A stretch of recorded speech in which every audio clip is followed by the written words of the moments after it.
Well, first, thank you so much. I'm just going to put this down here. It's really a pleasure to be here. As you heard, my name is Diana Cejas. My pronouns are she, her, hers. I'm a Black woman whose hair is in long mini twists, who is wearing little gold earrings and kind of a brown dress that has little diamonds, I guess, on it. And of course, I'm a pediatric neurologist. But before that, when I was just starting my third year of my pediatric residency, I became a cancer survivor and then a stroke survivor. And I'm going to tell a little bit, or spend a little bit of time talking to you all about that today, but just a little bit because it's a very, very long story. I really want to tell you a little bit about my illness, my recovery, and most of all, my survivorship and what I've learned all through that. And really, I also want to talk about a lot of the things that I hold dear. One of those things that is most important to me being writing. I feel like I can't really talk about writing though without telling you about my writing, without showing you how it is that I write. So at first, I'm going to start out with reading a short section from one of my essays. It's called Join the Club. Oh, I don't have any disclosures. She was in a car accident when she was 19 and it changed her whole life. That's the beginning of the bedtime story that my nurse told me 3 nights after the stroke. I'm a hard stick, so she had plenty of time to tell the tale. As she searched her arms for more cooperative veins, she immortalized herself, young and wild and carefree, living her life up to the hilt right up until she got T-boned in that intersection. I imagine that she in her hospital bed must have looked an awful lot like me and mine, covered in wires and full of dread and feeling very small. I was a mess, she said, before. That accident was a blessing. She held pressure and counted to 10. Maybe this is too. She looked at me like she could see into my future. I looked at her and I drooled. I coughed. I tried to call her a liar. My tongue didn't work right and my brain didn't work right, so the words stuck right behind my teeth. As she buried my medications in flavorless applesauce, I pictured myself, lifeless arm and ruined mouth and wounded throat, a horror. It was hard to see divinity in that. I was released from the hospital 8 days after my second surgery, 6 days after my stroke, and started living, I wonder how it's gonna let me look down at my notes a little bit more.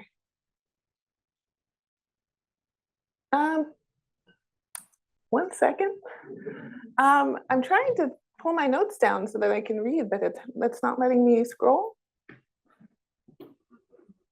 Right here.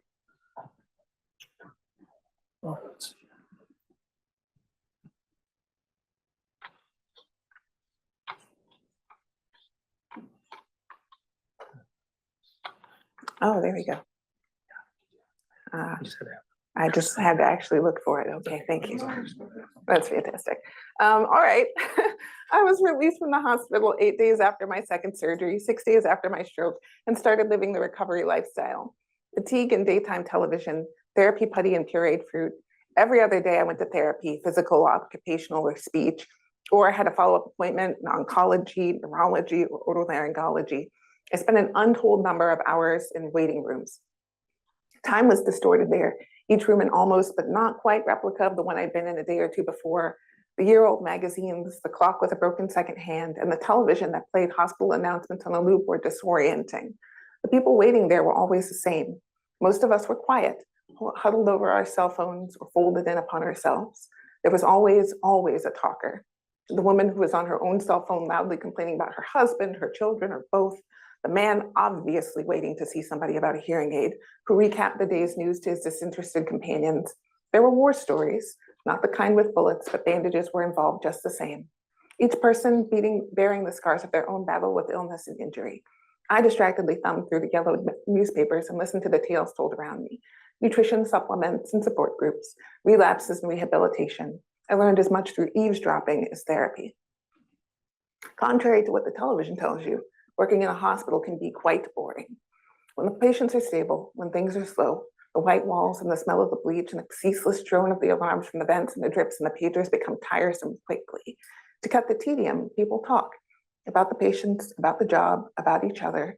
Stories spread like wildfire. So I have a little outline for this talk. I'm going to kind of speak a little bit about my relationship with writing, and then, because I am a neurologist, I'm going to spend a little time on writing and neurology generally and writing's role in recovery post-cancer, stroke, and other neurological disease. And last, I really want to share some information about resources that I've used personally and how writing relates to my career now. As we go along, I'm going to share a couple of the bits and pieces of essays that I've written about all of these things. And by the end of this lecture, what I'm hoping is that you'll know just a little bit more about how creativity can be an integral part of illness and medicine. And if nothing else, I hope that this talk inspires you to put words to the page. So that first piece that I read took me forever to write. It was 3 years before I could so much as touch a pen to paper after my illness. And at first, that's just because I couldn't bring myself to write anything at all. And that was despite the fact that I was writing since maybe first grade. That's when I got my first publication, actually. They put out, Durham County Schools put out a call for essays from first and second graders. I wrote one about my grandmother taking me to the zoo. I really wanted to put a picture of the little booklet in there, but my mom has it somewhere in a closet and she is not giving it up. So I just kind of kept writing after that. I write because I wanted to, because poetry came to me so easily between the fields of my family's farm and the wide open sky, because I had an overactive imagination and that helped me put lyrics to my sister's tuneless whistling, or I turned a half of a daydream into a novelette, or a post-apocalyptic short story that starred a plucky little heroine that looked just like me. I wrote children's pop-up books, including the one that you see here on the slide. On this slide here, you'll see several different photos, and I'll explain what those are as we kind of go along. But here on that's the right, left? I don't know. I should probably know these things as a neurologist. But on one side of the slide here, you'll see a picture of what's a white blood cell with a little thermometer in their mouth, or a little cell with a white thermometer in their mouth.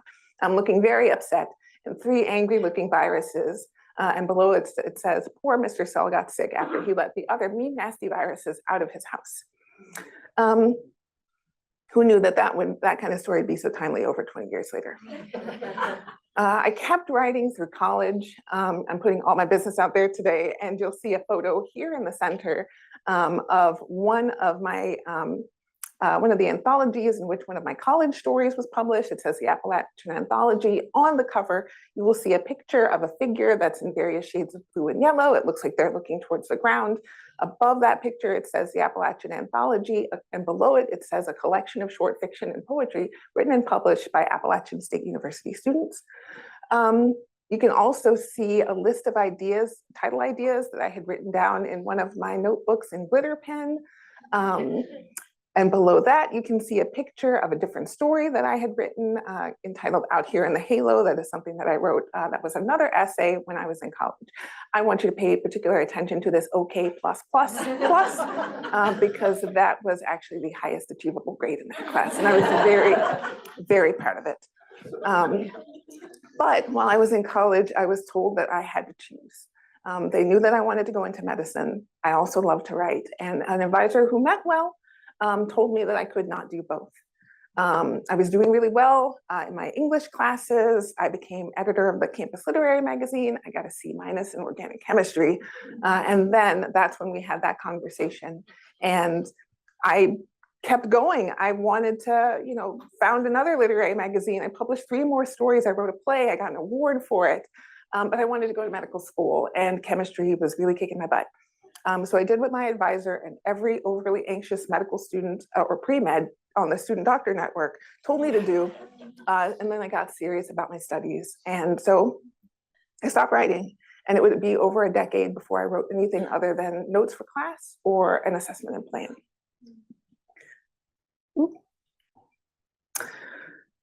And this is another one of my essays that I'll share, just a little short one. It's not that I wanted to make her cry. It's just that I could stand it before. My sister and I had terrible fights. They started as soon as she was old enough to talk, as soon as I was old enough to hit. The mission wasn't to make each other cry, it was to wound, to leave a mark on my skin, on her skin, to let me know who was in charge here. I am scarred to this day. When we were little, we used our hands, her fists, my teeth, a pencil, a bottle, a rock. When we were bigger, We used our voices, her ridicule, my derision, indifference, a lie, the truth. It all hurt just the same. There's a picture of us in our Sunday school dresses. My knees were ashy, her belly poked against blue taffeta. I slung my broken, casted arm across her neck and she clung to it. She held my hand. We wouldn't let go. We are 1 year and 9 months apart, accident babies, the both of us.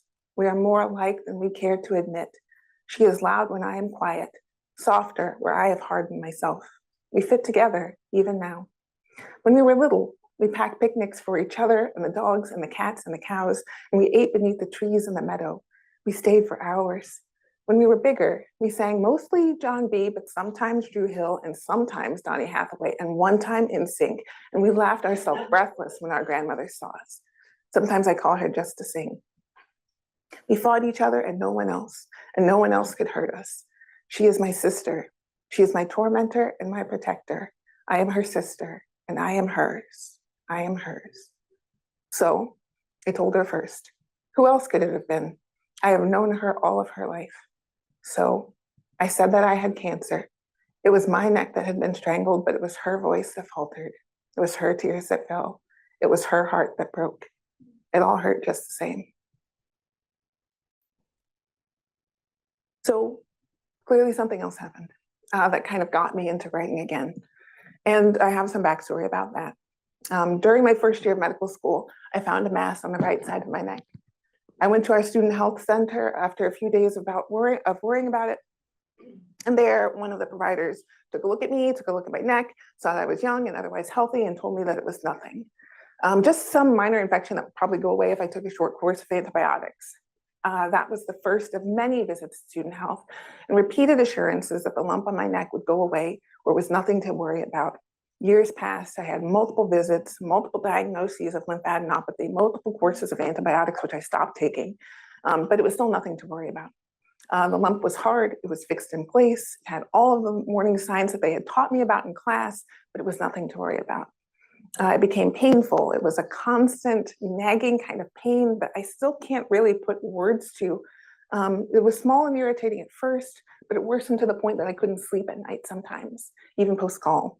It's still nothing to worry about. All told, it took me 5 years and more encounters with physicians than I can remember to get a diagnosis.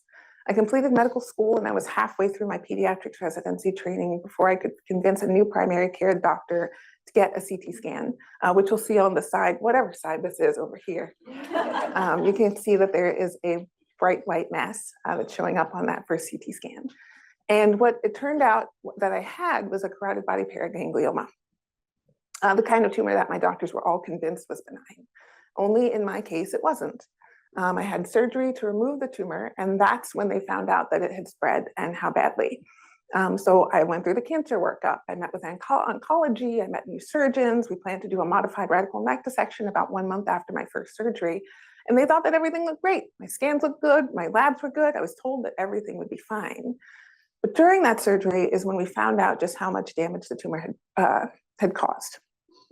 During the first surgery, the vascular surgeon peeled away the tumor from the carotid artery, and he didn't see that the wall of the artery itself was very weak and unstable. When my ENT oncologist opened the wound during the second surgery, he saw these rivulets of bright red blood spurting from it. He called it kind of like a garden hose. He went to stitch it up, and the artery just fell apart. He went and called for backup. He tried to control the bleeding. A second vascular surgeon came in. They tried to repair the artery, but it was completely damaged. So they ended up cutting it out, putting in a graft, and hoping for the best. And afterwards, woke me up, asked me to follow some commands. I was doing all those things, so they thought that everything was fine. But 12 hours later, I started to get confused and angry. My face was drooping, my left side is weak, and I found out later that the brand new graft had completely occluded and I had a stroke. And that's what you see, a picture of the MRI in the center there, where you can see my right MCA stroke. I was rushed back to the operating room. I had more surgeries, and then woke up a few hours later in the ICU, unable to speak or swallow, intubated, sedated, restrained, and my left side completely paralyzed. And hopefully this works. That's me. And this is me after I was out of the hospital, obviously. You see in this picture a picture of a Black woman who's wearing glasses, who's holding up a phone, trying to take a little selfie. You can see that one side of her face looks a little bit flat and droopy because she has just had a stroke. You can also see that there are fresh bandages or seri strips across this person's neck, and they're wearing a little house dress that their grandma brought them. But I didn't know what to do. At the time of the surgery, my cancer diagnosis and stroke and the hospitalization, I was a week into my third year of residency, and I had plans. I had front-loaded my schedule. I wanted to spend the entire year figuring out what it was that I was going to do. I knew I was going into neurology, but I wanted to figure out what that looked like. Now, not only was I trying to figure out how to get through residency, trying to figure out what my career was going to look like, but also trying to figure out how to be a patient. Trying to figure out how to navigate medicine in a newly disabled body. And I was completely lost. I was unsure of myself. I felt like I had to prove myself. I questioned every single clinical decision that I made, kept going to my mentors for advice. Nobody knew what to tell me, nobody knew what to tell me to do. And I tried to project an image of confidence, but I was just very confused. Another little essay. The commercials were the worst. You never notice how much there are until you aren't allowed to eat. I stared up at the television, stroked out and glassy-eyed, and marveled at it all. The way the milk splashes into the cereal bowl and scatters colorful oat grains, golden gleaming rotisserie chickens paired with mounds of creamy mashed potatoes, each topped with pools of velvet gravy. Cheesy pizzas laden with spicy pepperoni, juicy burgers with crisp bacon and ripe tomatoes, ice cream and milkshakes and chocolate, everything called to me through the screen. The first thing that I got to eat after my stroke was a saltine, unsalted. It's safer that way, they said. I choked on tiny sips of water. I drooled, I coughed, I rasped my way through every conversation. I got a saltine. I bit it with the side of my mouth that still worked, and the white flour and iodized salt was like manna to me. Nearly anything tastes like love and sunshine on a 6-day empty belly. I finished 2 crackers and got cut off. I wiped the drool from my drooping mouth, closed my eyes, and dreamed of hungry. Eating loses its shine pretty quickly when all you're allowed to have is dry crackers and bits of toast. It becomes a chore when chewing is exhausting and painful. That was one of the hardest things for me to deal with since I love food so much. My baby stories about peaches, my favorite, and hot dogs, my first word, and pork chops, it's a long story. I navigate cities by finding markets and restaurants, and I lived in New Orleans, for goodness sake. But I had cancer and then a stroke, and I was left with a macerated tongue and nothing but 2 flavorless saltines in my one functional hand. I stared up at the television, surgical wound itching and machines wailing around me, and lamented all that I had lost. We're going to advance your diet, they said, after I'd had 2 tests to determine how well I could swallow. As my body got a little better, I gained different foods back. Cups of sticky metallic puddings were followed by powdered eggs and hospital macaroni and cheese. We toasted my ability to climb 5 stairs with nectar-thick fruit punch. I slowly, carefully ate half a plate of overcooked noodles and chunky marinara sauce after I regained the ability to raise my thumb. It wasn't enough. I'd gone from an active, athletic young woman to an emaciated, defeated, discouraged girl in less than 2 months. I wanted my life back. I wanted gumbo back. It'll come, my occupational therapist said after I knocked over another cup with my toothbrush in it, after I dropped another therapy ball, after I broke another glass full of thickened tea. You can't get angry at yourself for these things. Your hand is like a baby again, and parents don't get mad at their babies for breaking things. I looked at her and then my weakened hands and thought of every time I'd seen a parent fuss at their baby for doing just that. One day, 2 bites into my apple cinnamon flavored oatmeal, made with real and artificial flavors. My speech therapist excused herself to check on one of the other stroke patients' breakfasts. I asked what they were having and she pulled a face. Well, it's beef broth and thickener. Sometimes we put a little puree meat in it, and then you just mix it up and make a slurry out of it. I must have looked horrified. It's good, she said unconvincingly. Weeks of therapy went by and then months. My walking improved, my speech got clearer, my scar started to heal. I ate doberge cakes and snowballs and red beans and rice. I only coughed a little. I only dropped things when I was tired. Every single time I knocked something down, though, or drooled in front of someone, or reached up and touched my scar, I thought of bad things first.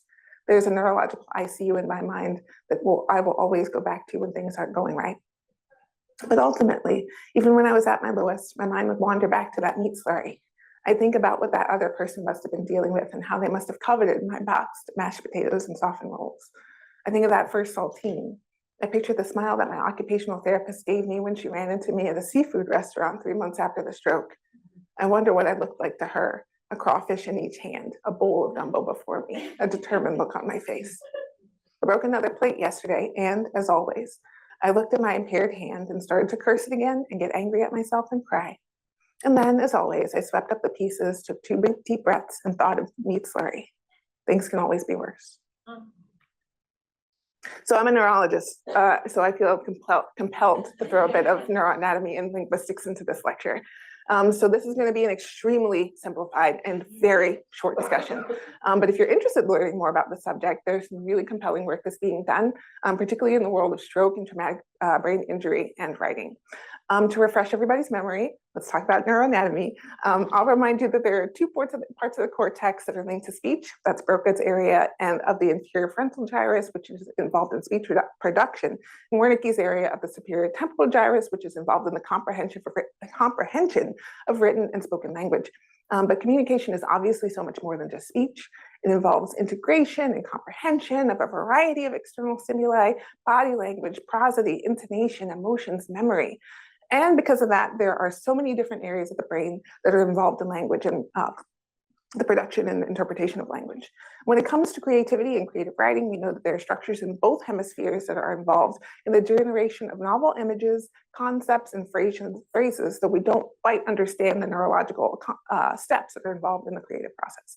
On this slide here, you'll see a picture of the brain.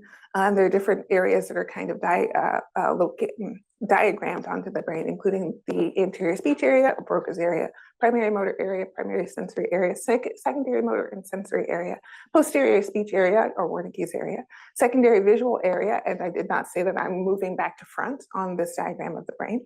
The secondary visual area, the primary visual area, back in the back of the occipital lobe, secondary auditory area, and the primary auditory area.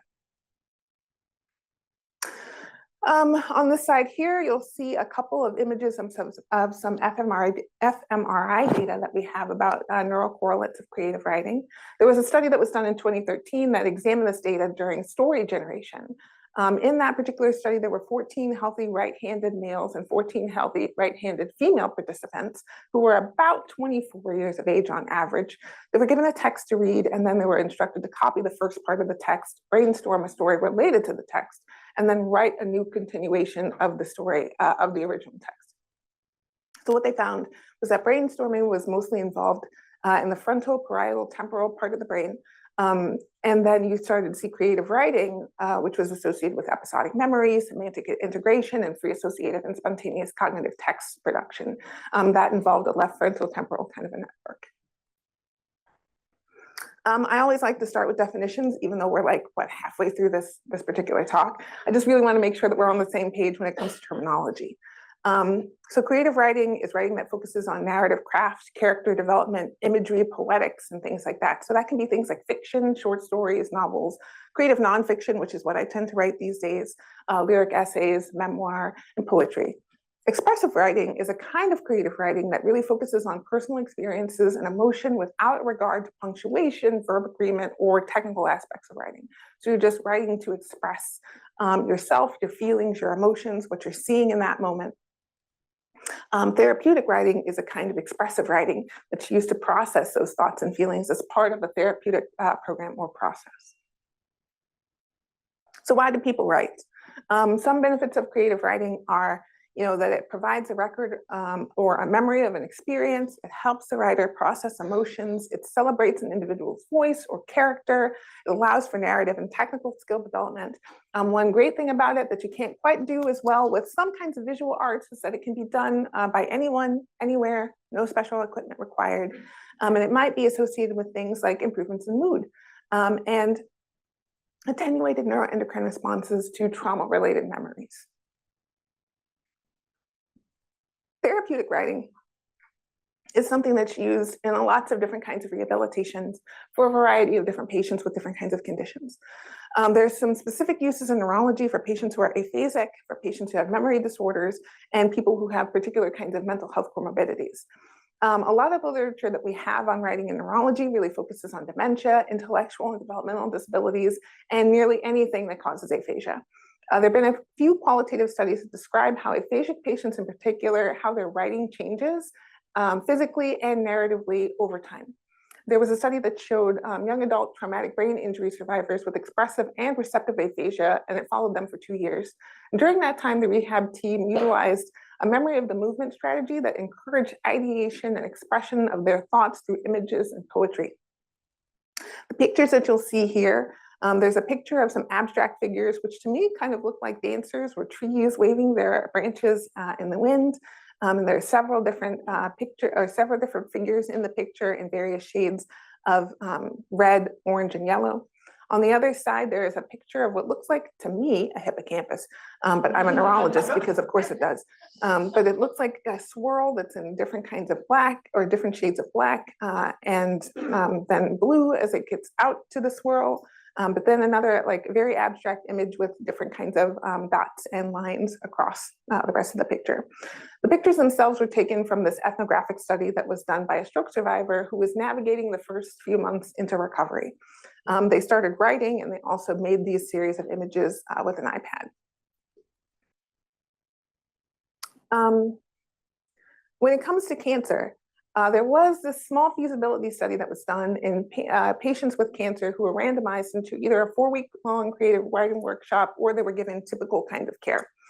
The writing workshop itself was this weekly 2-hour workshop that was led by a professional writer. Then what they found was that there was a difference in they used what's called an emotional thermometer score and a couple of different scales on depression, anxiety, anger, and things of that nature. And what they found is that there was lower scores on those scales after participating in the creative writing workshop. Of course, there was an older study that was done, I think that was 2012, 2013, maybe, when that was done by Bolton et al. And what they did was they asked adolescent and adult patients who had cancer to write in the various settings, whether they were getting treatment, whether they were in therapy, whether they were out at home.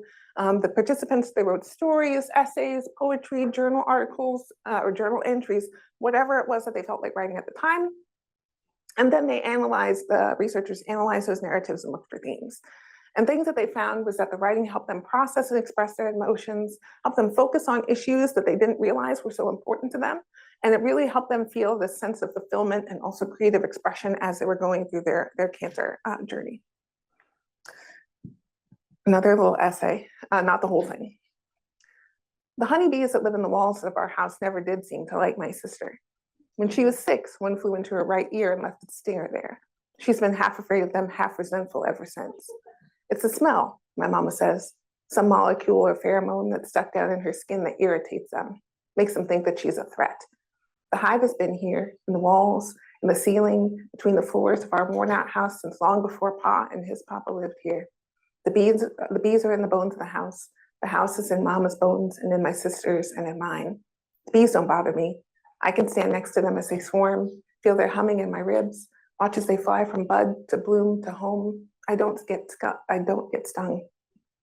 They land on my hair, on my shoulders, on my scar. We must smell different, my sister and I, but the parts that made us are the same. I am actually someone who benefited from a writing program that was specifically designed for young adult cancer survivors. Unspoken Ink was this model writing program. It was developed by Cancer Cactus Society, which is an online support group whose mission is to, quote, provide a safe space where young adults who are facing cancer can connect, cope, and thrive with one another through an online community, through creativity and expression. Unspoken Ink itself was an 8-week session. Each session was 2 hours long, specifically for young adult cancer survivors age 18 to 45. It utilizes the Amherst Writers Method. And during that method, it's based in a couple of different philosophies. One is that everyone has a strong, unique voice. 2, everyone is born with creative genius. 3, writing as an art form belongs to all people, regardless of their economic class or educational level. 4, the teaching of craft can be done without damage to a writer's original voice or artistic self-esteem. And 5, a writer is someone who writes. And the workshop would utilize this method. The facilitator would provide some prompts, give us some time to write towards the prompts, and allow us to share or not. They did do a study on this actually prior to me joining this particular group. where they took 18 young adults who had been diagnosed with cancer between the ages of 15 and 39 and did a 10-week workshop at that point of time. It was 2-hour sessions. And prior to the workshop, they filled out the brief symptom inventory, or the BSI-18, and then they filled it out again at the end of the workshop. It's a standardized 18-item self-report scale that uses a Likert scale to try to figure out how much patients have been bothered or participants have been bothered by stress over the past 7 days. Overall, there was a trend towards decreased depression, anxiety, somatic distress, and the overall global symptom index had decreased after the 10-week period as well. So again, I didn't participate in this particular study, but I did benefit from this particular writing group. I signed up for my first session of Unspoken Ink after stumbling across an ad for it on Twitter. And I clicked the link and added my name before I could talk myself out of it. I was just a few years into survivorship, a few years after my diagnosis, but at the time I was really first starting to process everything that had happened, my illness, medical errors that occurred during that whole process, delayed diagnosis, and residency on top of all that. And I was just not in the best place as far as my anxiety and depressive symptoms were concerned. So I was looking for something and I wasn't sure what it was. But I found this group and said, okay, I'm going to just see what happens and go. My first session, I had no idea what to expect. But what I found was a place of support and total acceptance. These were people who understood what I was going through. I could show up with whatever emotions I had that day. I could be angry, I could be sad, I could be frustrated. And no one shied away. No one pushed me away from those emotions. They understood how it was that I was feeling because they had felt the same ways themselves. I could share or I could not share. I wrote some of the most angry poetry you can think of, and even angrier than that. And it was okay for me to write that because it was part of the process. And the people in the group supported me. They comforted me. I made friends in that group that are my friends to this day. And most of all, they encouraged me to continue writing. This might be a little bit of a trigger warning for this one, just for uncomfortable thoughts of drowning. All it takes is an inch of water. That's what they all tell you, isn't it? Don't leave your babies alone in a bathtub. They're too curious and top-heavy. Their hands will find the faucet and they will turn it on and you will find them too late. Their face is too white, their lips purple and blue. I don't know a baby who drowned in a bathtub, but I know a girl who fell into a bucket and got stuck there for just long enough to count. And that girl is okay, her mama says, and she don't remember, her mama says. But how is her mama to know what is true? I do know that when I was 2, I fell down the stairs and knocked out a tooth. I don't remember that. My mama told me. I don't remember the blood and saliva consciously, but I cannot walk down the stairs even now without holding my hand to my mouth, without gripping the rail until my knuckles turn white. I don't remember, but my body knows what it knows. So I wonder about the girl in the bucket in her backyard. I wonder about the boy by the pool 12 summers back, about the twins who got carried away by the tide, about the fact that only one of them came back to the shore, and I wonder what they all know to their bones.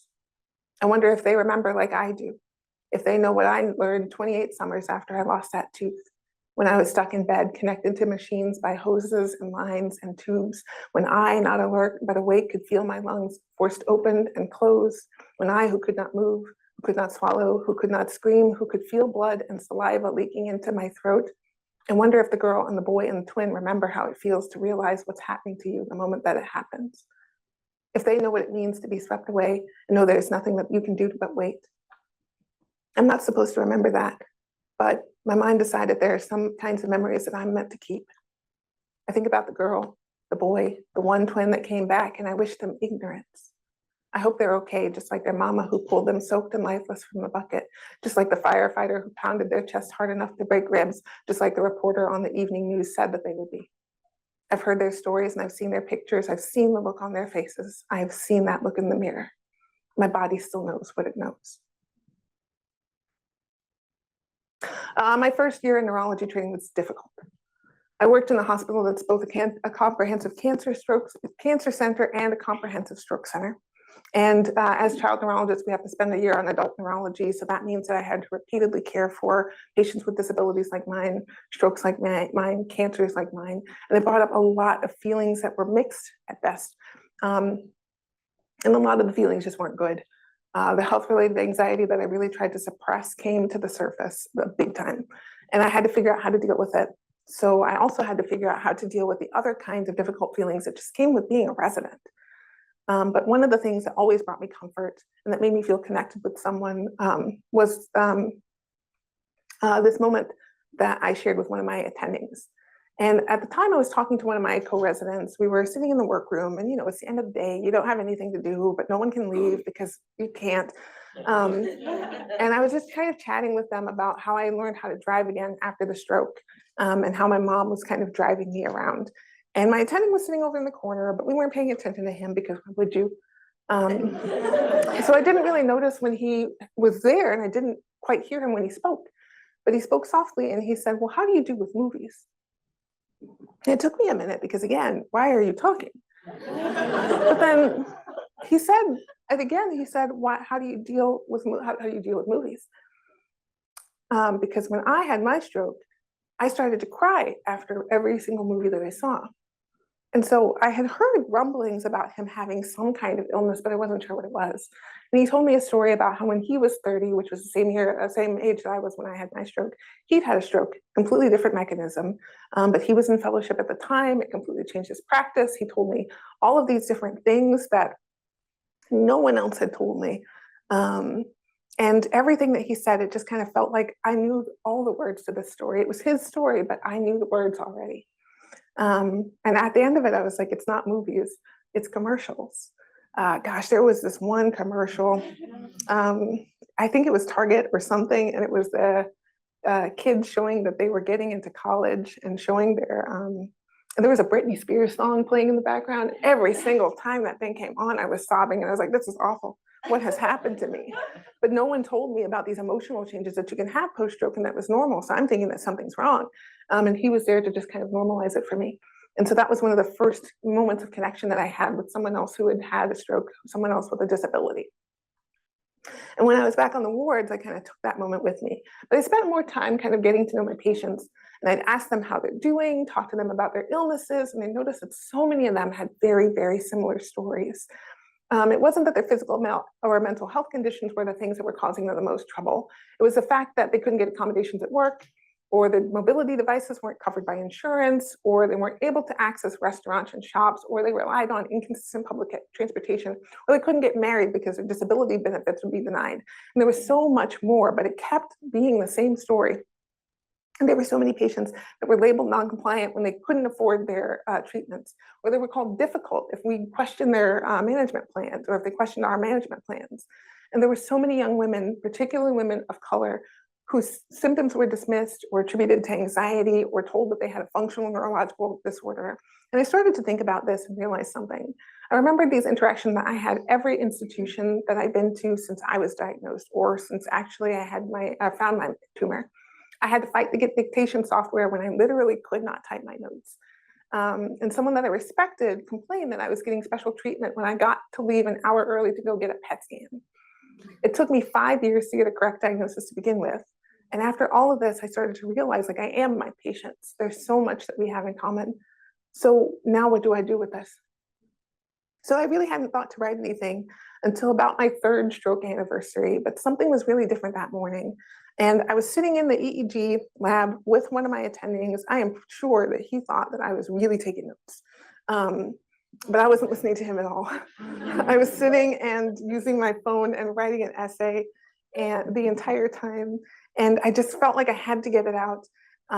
Posted a little version of what became my first publication onto Facebook, and people really started responding to it. One of my co-residents lovingly nagged me into revising it and submitting it, and just to get her off of my back, I submitted it. And it ended up being my first publication, which was in JAMA, and that's not too shabby. On this slide here, you'll see a picture of me reading in the dark. I was reading some of my an essay, actually part of the essay that I read to you a couple slides back. You can see me standing, wearing a skirt and a little white top, and standing in front of a light, trying to read by the light in this very darkened room. You'll also see a couple of different places where my work has been published. There's one cover of Disability and Visibility, First Person Stories from the 21st Century. The title has little triangles and various colors behind it. There's another book title over here, Measure of Belonging, 21 Writers of Color on the New American South. The logo on that particular cover is two hands in different shades of blue and orange. They're kind of encircling the title. There's the logo of the Journal of the American Medical Association. And then another cover of the Iowa Review, which is a painting of a little house. Looks like it's on a prairie with clouds behind it. And it says our 50th year. And I had an essay that was in that particular book. Another short essay, I know we're coming to time, but their stories are all different. There was the boy with cerebral palsy who just wanted to play Little League, the teenage girl who'd had a stroke who wondered if she'd ever get used to her new crooked smile, the kids with migraines, those with anxiety or medical trauma who were terrified of talking to me at first. Some of them with neurological conditions from illness or injury, most of them with conditions they were born with, encoded in their DNA. Each child had come to me for care. And at some point during our first or 15th appointment, I turned to them and told them a secret. Their doctor had a disability just like they did. Each child was different, but the looks they gave me in those moments, their smiles, their admiration, their relief were always the same. I'm a physician, a pediatric neurologist at a busy academic institution. I care for children, adolescents, and young adults with epilepsy, headache disorders, cerebral palsy, autism, and a variety of other chronic neurological conditions and developmental disabilities. I'm also a young adult cancer survivor and a stroke survivor, disabled. It took a while before I felt comfortable using the term to describe myself. I had to work through a lot of internalized ableism, including the many negative perceptions of disability I'd learned throughout my medical training. Luckily, I ended up in disability-centered spaces, worked alongside other young disabled people who supported me as I educated myself on disability and identity, disability history, and the disability rights movement. And in those first few months after my illness, I also met other young disabled physicians, fellow cancer or stroke survivors who told me about navigating residency training and illness, other migranteurs who'd also hid their symptoms, those with medical trauma, navigating working within a system that hurt them, like it had hurt me. Just as quickly as I connected with other disabled physicians, I also figured out how rare it was to see a doctor openly speaking about their disabilities, especially when it came to how their disabilities affected their relationships with patients. So I got comfortable telling my story by writing about it and by sharing space with other cancer and stroke survivors. Those communities and the broader disability community accepted me with open arms. They supported me and pointed me in the right direction when I started to wonder about what my experience could teach me and others. I wanted to know how to use patient stories to improve the quality of care that we provide, and that led me into qualitative research. And now I partner with neurodiverse patients and colleagues to understand barriers to care for young disabled folks and to design programs to facilitate communication, understand barriers to healthcare access, and to try to make the process of transitioning from pediatric to adult neurological care easier for everybody. And also to understand how ableism, which is discrimination against disabled people, affects healthcare. I write academic articles on all of those things in hopes that they'll help colleagues like you understand that there are things that each of us can do to change the healthcare system for the better. And it can really start just by listening to our patients and the stories that they tell. And I will keep writing. These days I write because I want to process my own feelings about my cancer and my stroke, and to also show that there can be beauty in disability. I write to advocate for my patients. My writing has helped me form meaningful connections with my colleagues, my patients, and my communities. In some way, my creative writing has led me to every single leadership position that I've ever been in, every dollar of research funding that I've obtained, into rooms full of policymakers where I could serve as a megaphone to amplify my patients' concerns. It's also led me through illness and into survivorship over and over again. It's there for me on days when I'm anxious or scared. It's buoyed me through every new diagnosis and each doctor's visit. And on this slide, you'll see a couple of different things. There's a tweet, because somehow I found myself on social media, that went ridiculously viral. It was very overwhelming, but it says, parent, I think she fakes it to get days off. Me, pediatric neurologist and migrant neuro extraordinaire. What does she do when she gets a headache? Parent, lays down in a dark, quiet room. Me and parent, throws up. Me and parent, cries herself to sleep. Me, parent, me. She gets a whole day off. There's also a picture of me I've done a couple episodes of the Docs with Disabilities podcast. You will see on this photo a very old picture of me in a loud dress, because I tend to like those. It says episode 22, part 2, Diana Cejas, MD, MPH, assistant professor of child neurology, UNC School of Medicine, author in disability visibility. This is for the Docs with Disabilities podcast, which is done by a group out of the University of Michigan. There's a not great picture of me in a video series that I did about misdiagnoses. Doctors dismissed the lump on my neck. It turned out to be cancer. In the photo, I'm wearing a little pink shirt and I'm sitting in front of some very nondescript walls. There's a picture of two people kind of shaking hands. Above that, it says, "To thrive, Black and Latinx physicians need their communities." This is an article that I wrote. There's below that the logo from the McDowell artist residency, which I just got back from. It says McDowell in various shades of rainbow colors. And then there are also 3 logos for 3 different places where my writing has been, including MedPage Today, a very nondescript logo in gray. Also a logo of the Huffington Post, which is 2, kind of looks like a stylized H in teal colors, and then a logo of Stat News that just says Stat. So you can read these essays if you want to. They're out there. I have other stuff out there as well. And hopefully at some point you'll also be able to read it in my forthcoming essay collection. So, questions?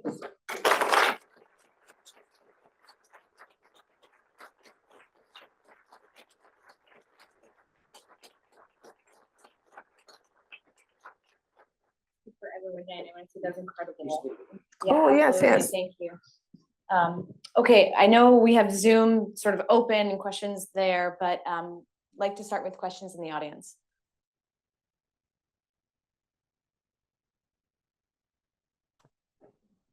Yes. Not a question, but just a thank you. Really appreciate you sharing your story. Oh, hold on one second. Sorry, I'm supposed to pass. Oh, I was just saying thank you for sharing your story. It's really wonderful to hear your experiences, and it's applicable for all of us. Thank you. Other questions? One question I have for you, and it's a question that I get asked a lot as well, is when someone, a trainee or a resident comes to you and asks about disclosure and talking about their personal story in the context of their practice of medicine and their fears around sort of ramifications for what that might mean in terms of their careers, how do you help them navigate that? Thank you. I think that that's a very good question, and it is something that comes up quite a bit. I do a lot of mentorship for disabled and chronically ill med students and residents, and that's something that we talk about a lot. First, disclosure is incredibly personal. Not everybody is going to feel comfortable disclosing, and that's because there are real risks to disclosure. That can be stigma, that can be people questioning your fitness to be a physician, that can be people literally tracking and monitoring you, that can be ramifications from your particular state. And whether or not your licensing agency is going to require that you're tracked and followed depending on what it is that you choose to disclose. Ableism is a thing. It's in medicine. It's here. It's real. And it's something that we really do need to deal with, but we're not. But there are reasons that people might choose to disclose and reasons that people might choose not to disclose. When somebody is thinking about it, I like to think about first, do you feel safe to do this? If you do feel safe to make the disclosure and you feel like there's a reason for you to do this, okay. One of the pushbacks that I get sometimes is that people will be like, oh, well, that's taking away attention from the patient. It's putting attention on yourself. I have literally never had a situation where I've disclosed to a patient and it's been a situation where they've been like, oh no, you're pulling focus from me. It's been more like, wow, here's someone, my doctor gets it. You understand why it is that I'm frustrated. You understand why it is that I'm dealing with these issues because you've experienced it yourself. There have actually been times when a patient has come to me specifically because they've read something that I've written and they've been like, you are a doctor who at least has some understanding of disability. I'm going to come to you because you have that background knowledge. So I would tell the person, if you feel comfortable, yes. If you're gauging the situation, because again, there's some situations or some times when it's not necessarily appropriate to disclose. And that's, patient specific, condition specific. Like there are times I'm not necessarily going to tell maybe a person who's just had a devastating stroke and it's not looking like it's survivable. Maybe I don't need to tell them I'm a stroke survivor in that particular condition. But then there are those kids who will come in and see me And I specifically remember one of the kids that I wrote about who was coming in, he just wanted to play Little League. His left arm was also affected. He had cerebral palsy, so his was a little bit different, but he felt so different and felt like he'd never met somebody who had something like him. And I was like, hold on a second, let's talk. I had a stroke, and I can kind of share that with you and help him see, like, there are people out there. Not only are there people out there who have similar kind of physical limitations, but there are people out there who have similar physical limitations and still live the lives that they want to live. Another thing that I tend to, when I personally tend to disclose, I feel like I tend to do it a little bit more in those instances where I can feel like the patient needs some kind of sense of validation and support from their physicians. So I have chronic shoulder pain and also migraines, and chronic pain patients tend to get a really bad rap. So there are some times when I'm talking to my patients who have migraines where I'll literally say, I know how hard it is to try to find the right medication. I know how hard it is for people to actually believe you when you say that you are in pain, you say that you need accommodations, because I've literally been on the receiving end of these things. So let's figure out how we can partner together to make sure that you're doing okay. So I would tell somebody, like, if you have a particular vibe with the patient where you're feeling like, okay, maybe this is a person I feel safe and comfortable to tell, do so. At the same time, I would definitely say, again, check the situation that you're in. If you're going to be in any kind of situation where, like, the person is not going to be supportive, so let's say it's a colleague, let's say it's, you know, somebody that's above you, and you feel like you're not in that environment that we're going to be supported to disclose, then it's okay if you want to hold back that information on yourself. But yeah, I think whichever way the person decides to go about it is the right way to go about it. Thank you. The preceding program is copyrighted by the Board of Trustees of the Leland Stanford Junior University. Please visit us at med.stanford.edu.